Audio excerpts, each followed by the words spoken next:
Un placer verlos a todos.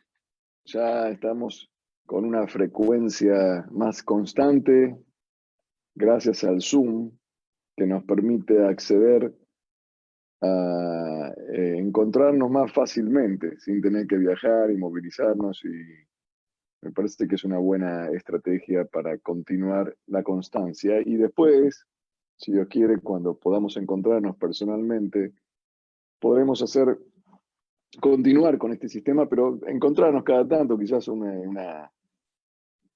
Shabbat, todos juntos, todas las familias, o algún evento de una noche, para charlar y conocernos más físicamente entre todos, porque el contacto de Internet es bueno, pero no es suficiente. Los seres humanos nos conectamos no solamente a través de la voz, sino a través de el encuentro personalizado que implica la gesticulación, el contacto físico, el visual, y bueno, el estar en un mismo lugar. Son sensaciones que no se pueden suplantar por medio de esta comunicación virtual, pero igual agradecemos a Dios que nos dio esta comunicación virtual para poder estar en contacto. Bien, hoy vamos a tratar un tema. La idea es empezar siempre, tratar de una charla en 30, 40 minutos, 45 minutos, sobre temas relacionados con la pareja, con las relaciones humanas. Quería yo agregarle a lo que estábamos, un capítulo nuevo a nuestra temática, es que el gran problema de las relaciones humanas consiste en los momentos difíciles. O sea, el momento de conflictividad se genera a causa de una tensión o de una preocupación, de una frustración, de una pérdida, de algo que nos altera nuestra armonía. La mayoría de los conflictos entre los seres humanos se generan a causa de eso, a causa de un elemento que nos desestabiliza, y nuestra relación y nuestro vínculo con el prójimo empieza a tornarse agresivo, empieza a contener elementos de conflictividad, todo porque se nutre, o mejor dicho, se perjudica nuestra reacción a causa del problema que estamos enfrentando. La mayoría de las parejas poseen esta problemática. No se genera conflicto por lo general, cuando las cosas se suceden de una manera armónica, pacífica, natural, tradicional, común, sino cuando hay una situación de tensión, de tragedia incluso, de riesgo, de peligro, de angustia, de pérdida, o incluso una situación de excesiva alegría, de una excitación sobredimensional que no es natural a la rutina.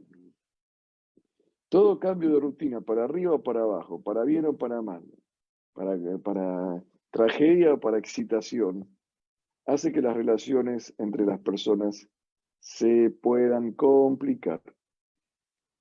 Y ahí está la sabiduría nuestra, de saber cómo encarar los problemas, o más que los problemas, tendríamos que decir, las situaciones que nos sacan de la rutina, de la armonía.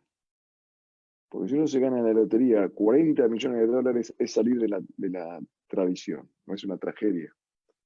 Pero es salir de un sistema natural, armónico, y en la familia va a generar un tipo de situación que va a haber que lidiar con ello. Y lo mismo si uno tiene 40 millones de dólares guardados y los pierde, porque cayó la bolsa, porque se lo robaron, y se queda con cero también, es una situación angustiante, me parece que es peor que la primera. Entonces, yo quería explicar los dos caminos que existen de acuerdo a la Torá, cómo encarar estas situaciones conflictivas, que si no las encaramos, no las tratamos, van a redundar en un conflicto con nuestra pareja. Por eso les expongo lo siguiente.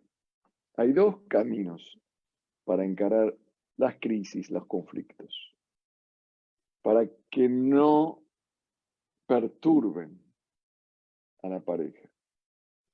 Todos estos estrategias que vamos a decir tienen que ver con limitar el efecto de la situación que estamos viviendo.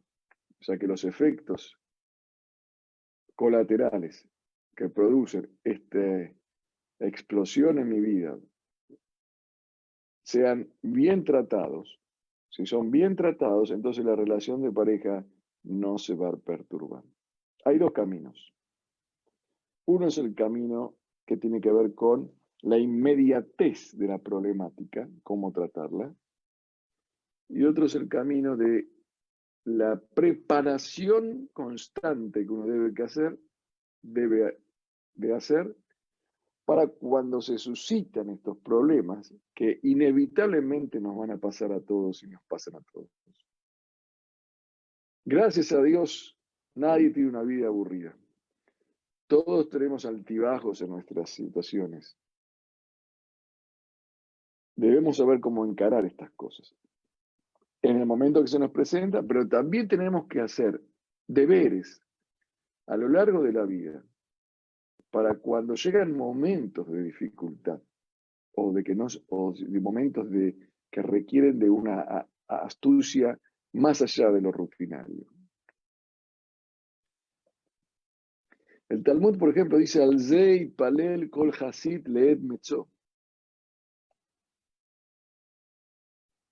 Por esto debe rezar toda persona cuando el momento se presente. Entonces ahí los jajamim me explican el momento que se presente, ¿de qué? ¿A qué se refiere el Leed Metzó? Y por analogía de la correlación de los versículos a la palabra Leed Metzó, cuando se presente, hay distintas opiniones. Leed Metzó zo Isha, zo Zikna, y que significa, y así zo Mitá. Hay quienes dicen que cuando se presente, que se refiere a cuando uno se case. Toda persona debe, leitpalel, debe fomentar un rezo, una introspección, un análisis, una preparación. Leitpalel no solamente es pedir, sino rezar es prepararse, es analizar, es hacer una tarea diaria de concientización, preparándose para casarse.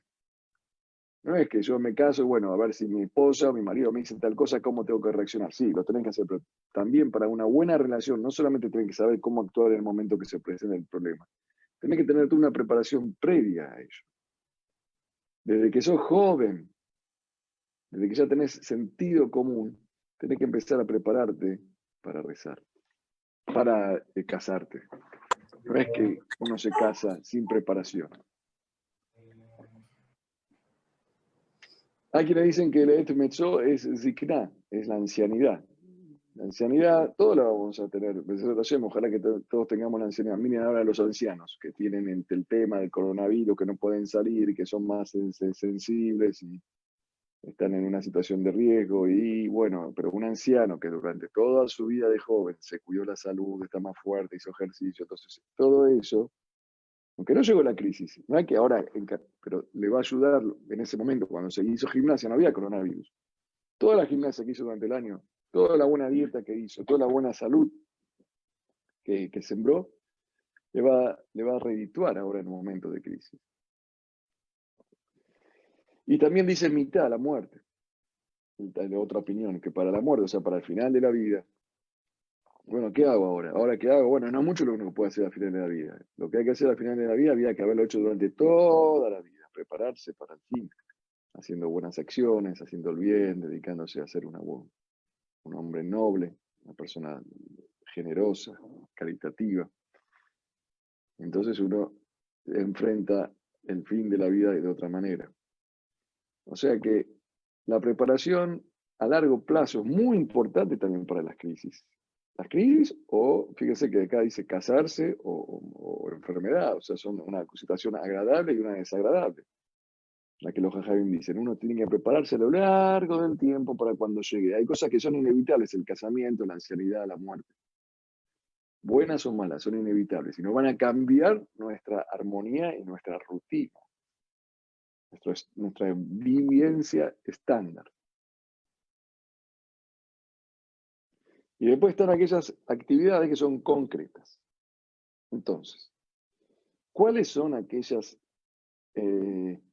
tareas a largo plazo que uno tendría que hacer en la vida para que cuando se presenten estos acontecimientos movilizadores, estridentes, que uno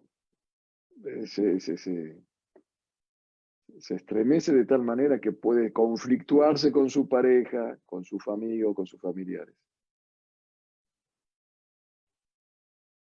¿Cuáles son los preparativos que tenemos que hacer durante los momentos previos, 100 años, 10 años antes, 15 años antes? El primero es la educación, el estudio, la formación, la cultura. Debe uno, como están haciendo ustedes ahora, sentarse y estudiar sobre la temática, distintas temáticas de la vida. Saber, el conocimiento, la formación nos prepara para situaciones específicas. Un maquinista de un tren, un piloto de avión, un médico, todos hacen una especie de estudio sobre situaciones que quizás son muy poco frecuentes, pero cuando ocurren son vitales. El conocimiento que se tiene para saber cómo sobrellevar esa situación. Uno no puede abrir el libro en la mitad del vuelo. A ver, se rompió un motor, ¿cómo se hace? Esta materia no la estudié. A ver, vamos a leerlo ahora. Hay poco tiempo. Eso hay que estudiarlo antes. En la pareja se nos presentan muchas situaciones así. ¿Y ahora qué hago? Esto no lo tenés que haber estudiado antes. Por eso todo el curso para parejas es espectacular. Yo digo que esto se tiene que instrumentar en las escuelas secundarias también. O en las universidades, por lo menos. Pero hay muchachos que se casan más jóvenes. Por lo menos a partir de los 15 y 16 años hay que estudiar, hay que estudiar, hay que estudiar. Porque cuando se presenta el problema, entonces uno, ¿qué pasa? No sabe cómo reaccionar, se pone nervioso, hay crisis, no se vende, hay problemas, me siento mal, la salud, los hijos, la educación, los suegros, los parientes. ¿Y con quién se le agarra uno cuando no sabe cómo actuar? Cuando tiene un problema interno, ¿con quién se le agarra? Con el que está al lado. Caín se enojó por algo que Abel no hizo. Caín y Abel, ustedes saben. Y lo mató Caín y Abel. ¿Por qué? Porque Dios recibió su ofrenda y a Caín no recibió la ofrenda. ¿Qué tiene que ver el pobre Abel con que Dios recibió su ofrenda o no? Ahora no voy a hablar porque Dios recibió la ofrenda de Abel y no recibió la ofrenda de Caín. Lo que sí me interesa es por qué Caín se le agarró con Abel. Porque era el único que tenía al lado. Abel pobre no hizo nada. Pero el único que tenía al lado, el que más cercano tenía, porque no había otra persona en esa época, y mató a su propio hermano. Porque la incapacidad de saber cómo reaccionar ante una situación frustrante especialmente, hace que uno deteriore su carácter y su conducta y agreda a su entorno. Muchos de los padres que agreden a sus hijos, o hijos que agreden a sus padres, o parejas que agreden a sus parejas, se debe a la frustración que tienen de no saber encarar una situación que están vivenciando. Y le echan la culpa al primero que encuentran. Ustedes pueden ver a lo largo de la historia, cambios de gobierno. estaba el comunismo, vino después primero estaba el zar, después vino el comunismo, volvió el capitalismo a Rusia, por ejemplo, tomaron un país. En Alemania estaban los nazis, después cayeron los nazis, subió un gobierno democrático, socialista, liberal o humano. Y a veces hay una especie de revancha del partido anterior, del grupo anterior, contra los que estaban antes. Pero como no puedo vengarme del que me mató, del que me hostigó, del que me hizo sufrir, me vengo de alguien parecido, o de alguien que estaba ahí. Pero yo no hice nada ahí, pero vos estabas ahí. Se agarra con el que puede uno, porque no puede acceder a otro. Ante la frustración, uno que estuvo preso, quizás lo maltrataron en la prisión. Cuando sale de la prisión, se va a vengar de cualquier guardia cárcel, sea el que lo cuidó de él o no lo cuidó de él.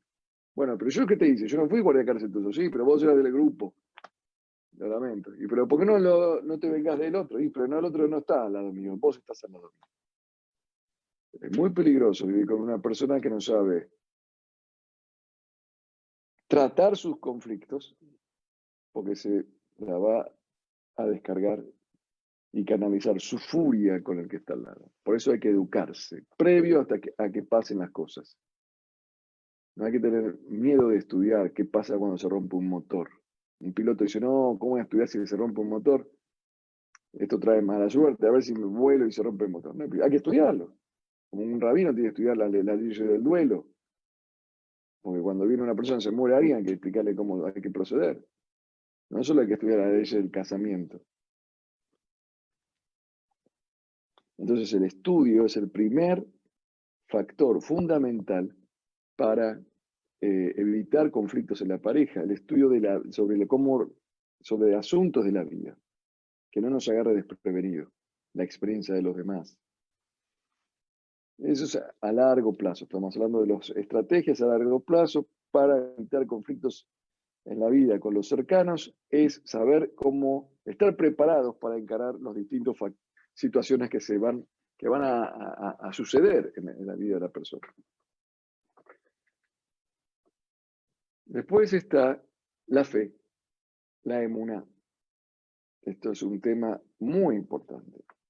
Cualquier crisis, cualquier situación de riesgo, a veces, por más que uno esté en el avión, se rompió el motor derecho y uno estudió todo en el curso.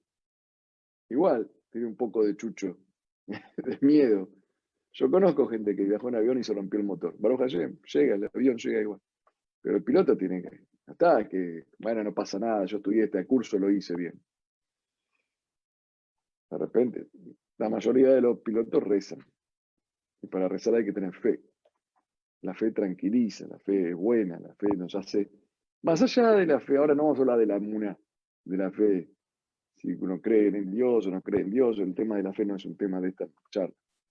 Lo que sí, que si uno fomenta la fe en Dios, entonces la repercusión que tiene los golpes de la vida se amortiguan con la fe y no nos quiebra el espíritu.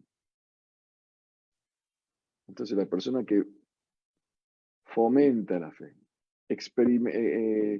vivencia la fe, va nutriéndose de fe constantemente.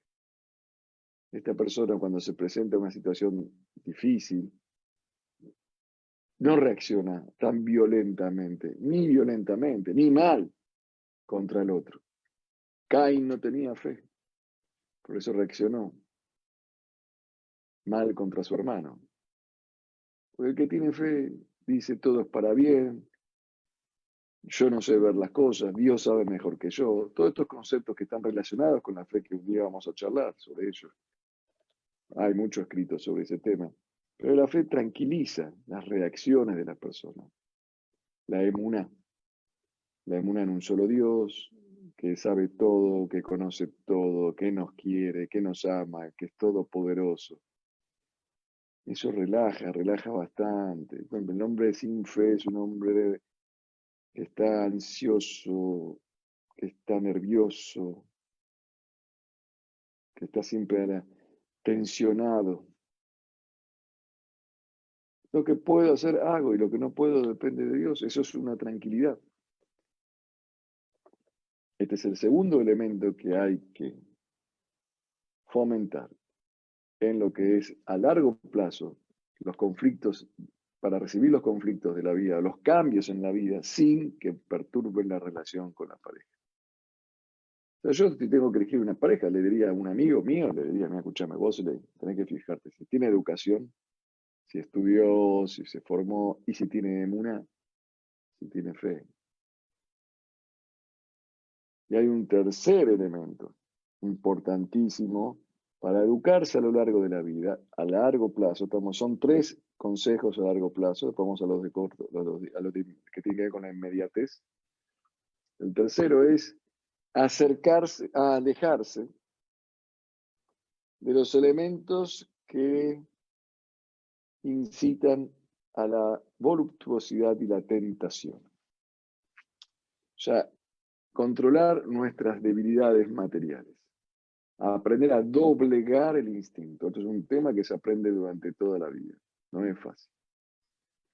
Aquellos que no acostumbraron durante su juventud, su adolescencia, a temperar el espíritu a través del control de las pasiones, llega un momento en que cuando le falta algo o algo no es de su gusto, la reacción puede ser tan explosiva que todos los que están alrededor sucumben ante sus palabras, sus acciones. Es un hombre peligroso, porque nunca logró controlar su temperamento, sus pasiones, sus deseos. Aquel que logra hacer un ejercicio durante todo un tiempo de controlar sus pasiones. El día que no tiene lo que puede, lo que desea, no se va a frustrar tanto como aquel que nunca se acostumbró. Si no se va a frustrar tanto, entonces el equipo, el entorno que está a su alrededor, no sufrirá las consecuencias de su frustración. En cambio, aquel que se frustra, los que están al lado pueden sufrir mucho de sus consecuencias. Estas tres estrategias a largo plazo son las que hacen que una persona se relacione bien con el prójimo, especialmente con la pareja.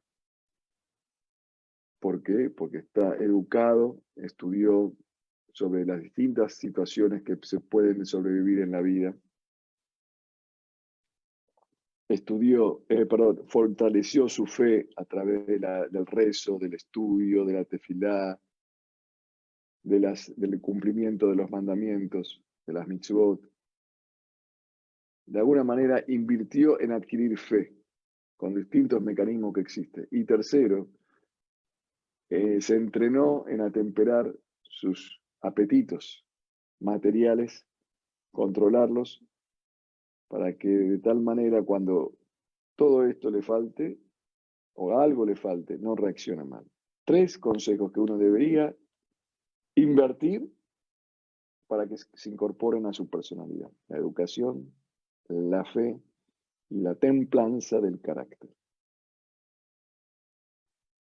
Ahora pasemos a las estrategias que tienen que ver cuando se presenta en sí el problema. Me gané la grande, choqué el auto, se me perdió la billetera, voy al aeropuerto, el pasaporte está vencido, así, distintas situaciones. El chico se golpeó la cabeza, se le abrió la cabeza. ¿Cuántas cosas nos pueden pasar? Somos tan frágiles los seres humanos, tantas cosas, que esperar que no nos pasen no es un buen consejo. Tener emuná que no pasen, porque van a pasar. Son cosas que pasan, tanto las buenas o las malas. Todos los días, miren lo que nos pasó. ¿Quién iba a pensar una cosa así? Un coronavirus. Hasta el nombre es llamativo. ¿Quién se iba a imaginar? Y así vivimos sorprendiéndonos. Entonces pasemos ahora a las estrategias que tienen que ver con cuando se nos presenta la problemática en sí. Primero que todo había que encarar esto, son 4 maneras: estratégicamente cómo se encara, emocionalmente cómo se encara, racionalmente cómo se encara y espiritualmente cómo se encara. Espiritual, racional, estratégico y emocional.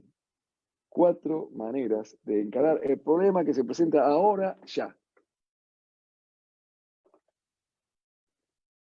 Un ejemplo bíblico al respecto con respecto al tema de las emociones. Primero que todo vamos a empezar por las emociones. Esab y Jacob. ¿Se acuerdan de la historia de Esab y Jacob, los 2 hermanos hijos de Isaac? Que uno le había robado la bendición.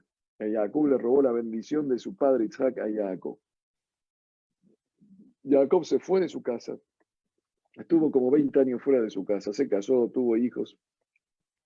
Y vuelve a su ciudad natal con toda su familia. Y vienen unos espías o mensajeros que tenía Jacob. Le dicen: mirá, nos enteramos que Esab, tu hermano, a quien vos le habías robado la bendición de tu padre, viene con 400 soldados a enfrentarte a vos. Situación de crisis. Crisis, tremenda crisis. ¿Qué hace Jacob? Está con la esposa, con los hijos. ¿Cómo? Ahora viene Jacob con 400 hombres, soldados. ¿Qué hago? Crisis. Bueno, Jacob sí, fue educado, tenía fe, sabía temperar sus pasiones, todo eso bárbaro. Ya tenía preparación, por eso no reaccionó, su familia no se puso nervioso. Pero ahora tengo el problema enfrente. Si no soluciono el problema en Jacob no hay problema, pero en nosotros, si no solucionamos el problema, por más que estamos preparados y estudiados y con fe, si no buscamos una acción para encarar el problema, nos vamos a poner muy mal y nuestro entorno se va a perjudicar. Incluso podemos ser agresivos con los que están alrededor nuestro. ¿Qué hizo Jacob? Emocionalmente Jacob se preparó para esto. Y lo preparó a su hermano también, a Esab, para esto. Le mandó regalos, obsequios, le mandó disculpas, súplicas.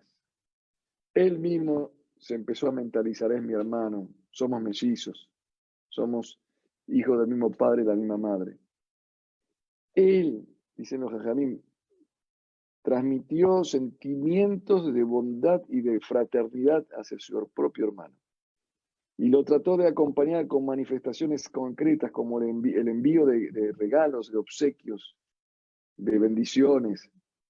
Y todo eso, esa emoción que él generó a través de esas acciones y pensamientos, hizo cambiar a Jacob mismo su relación emocional con Esab. Y hizo cambiar también a Esab la relación emocional con Jacob. Y cuando se encontró Esab, después de los regalos y disculpas que recibió, Esab y Jacob se abrazaron. Y no hubo rencor entre ellos. Trató el asunto de manera emocional, el problema de manera emocional. No era la guerra lo que tenía que hacer, era la paz lo que tenía que hacer. Y la paz se logra a través de manipulando las emociones, a través de acciones y de pensamientos. Así se generan las emociones. ¿Vieron cuando uno ve una película y se emociona y llora? No hizo nada, estaba mirando. ¿Qué es lo que ocurrió? El pensamiento se activó. Sin película también se puede hacer. Uno se puede emocionar sin película. Y actuando, mucho más uno se puede emocionar. Dándole al otro genera amor hacia el otro y va reduciendo los niveles de rencor del uno hacia el otro. Ese es un ejemplo de cómo se tratan las emociones. Yosef, por ejemplo, también, hay una historia interesante de Yosef cuando fue vendido como esclavo, que fue tomado como mayordomo de la casa de Potifar, y la esposa de Potifar, que era una de las mujeres más bellas de la historia, según relata el Talmud, quería mantener un vínculo cercano con Yosef, que era el mayordomo de su marido Potifar. Y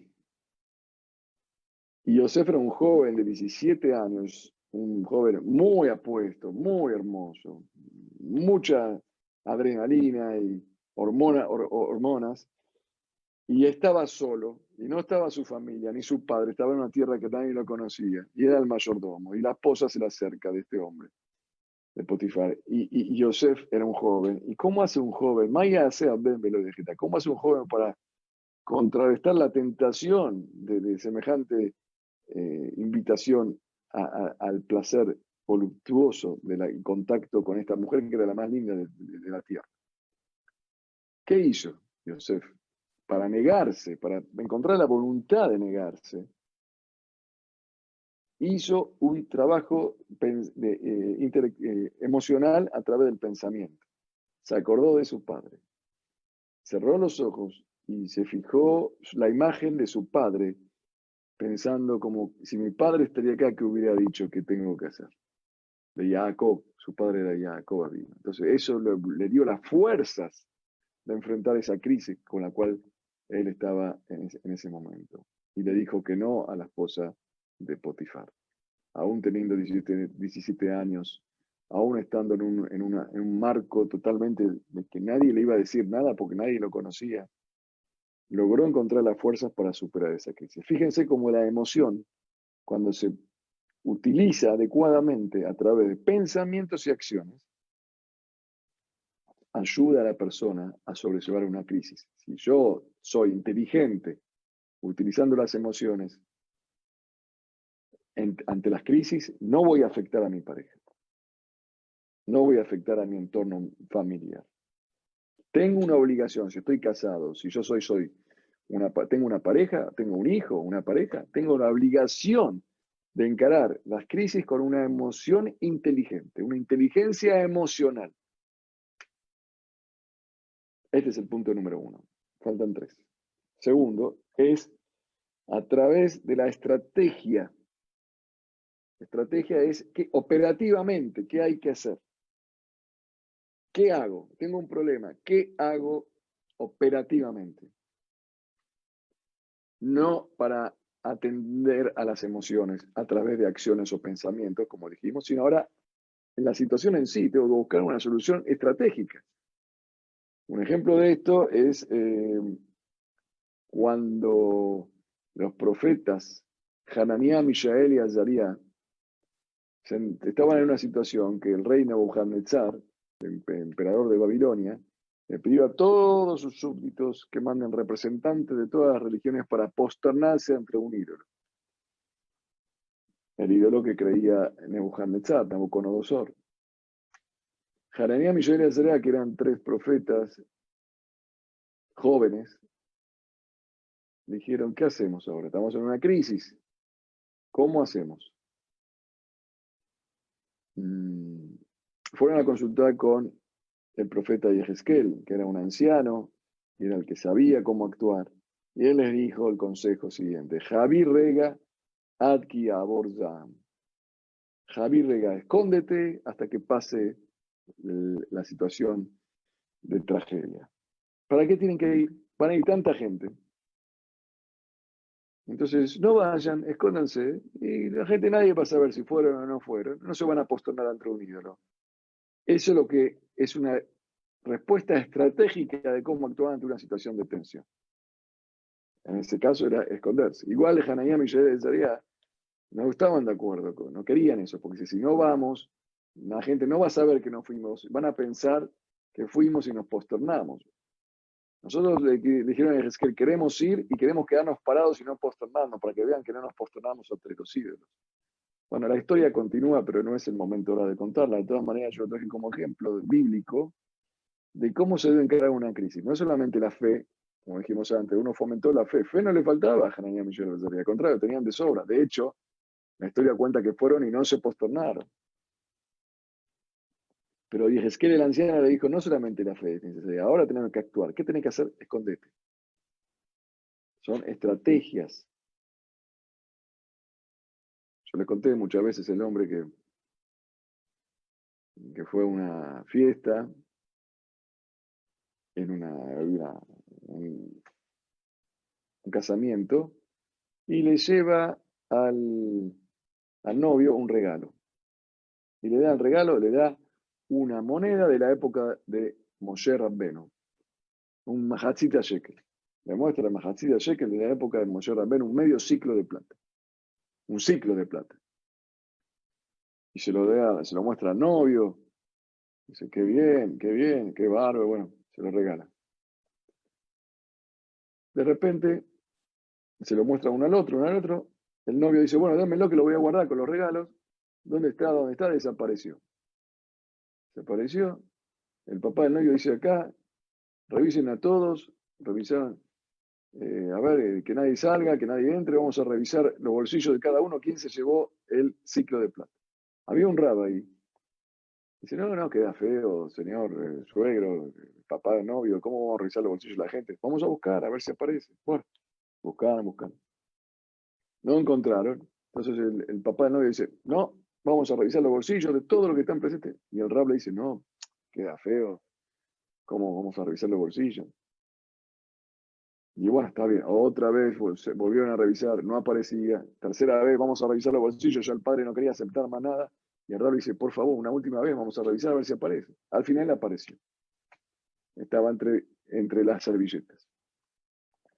Los alumnos de este rab que estaban en la fiesta le preguntaron, rab, ¿qué pasa que no quería que revisen los bolsillos?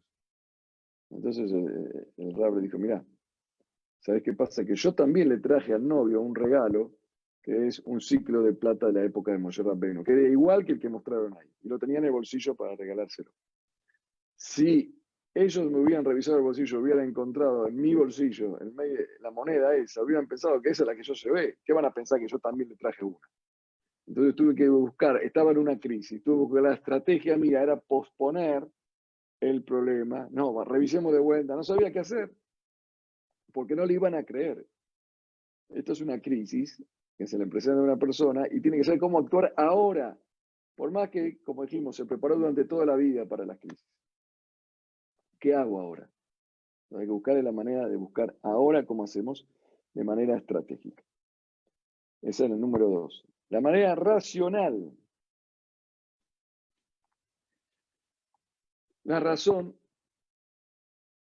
nos indica, la Torá nos dice, Ushmartem meod de nafshotehem, y cuidarán mucho sus vidas, sus almas. Hay que cuidar la vida, hay que cuidar el alma, hay que cuidar el espíritu, el cuerpo, la parnasá, el sustento, el dinero, las casas, la familia. Hay que usar el razonamiento.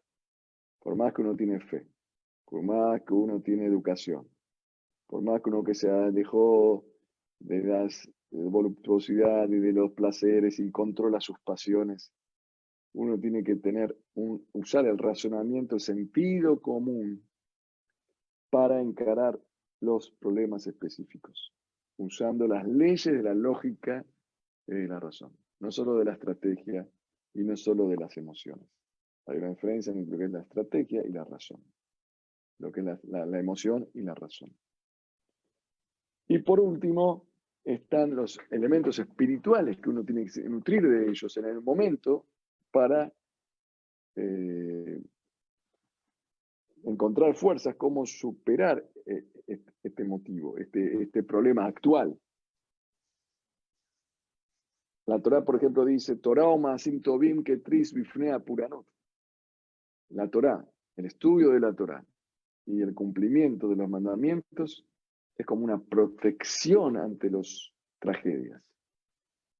Esto es lo que decíamos siempre, y Misurim Baim la Gemara dice siempre, cuando una persona está agobiado por las situaciones trágicas, y Pashpesh y Maasab, que estudie Torah, que sepa que hay causa y consecuencia. Esto es el aspecto espiritual. Saber que si vos estás en una situación de dificultad, sabe que existe en la vida causa y consecuencia.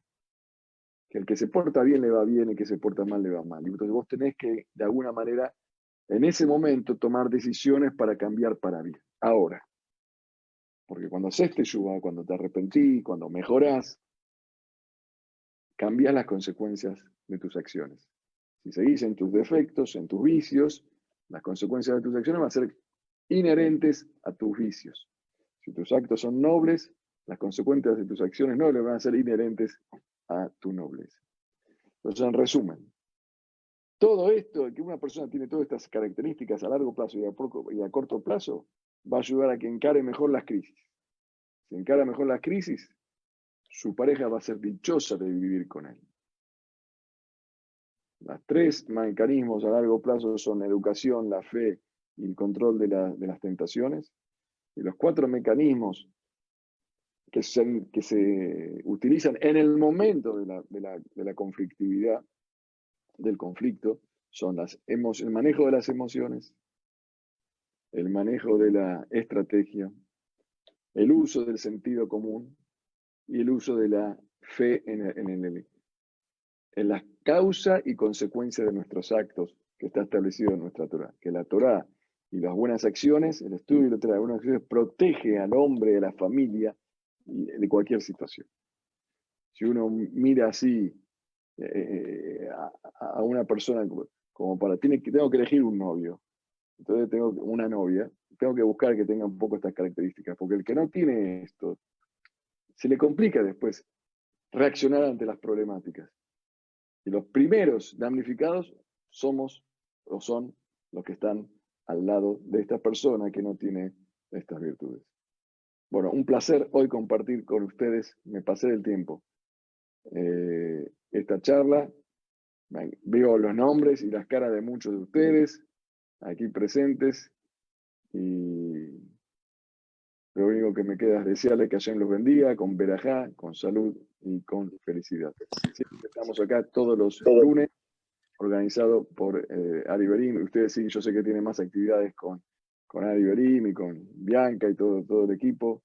Que Hashem los bendiga, que tengan éxito, salud, verajá y alegría. Si hay alguna pregunta, algún día podemos hacer. Hoy es Lag LaOmer, también es una fiesta tradicional, muy particular en Israel, se hizo muy popular, aunque no es tan importante en el calendario, pero la popularidad que tiene Lag LaOmer es superior a otras fiestas casi, pero es una fiesta que recién se empezó a festejar a partir del siglo XVI.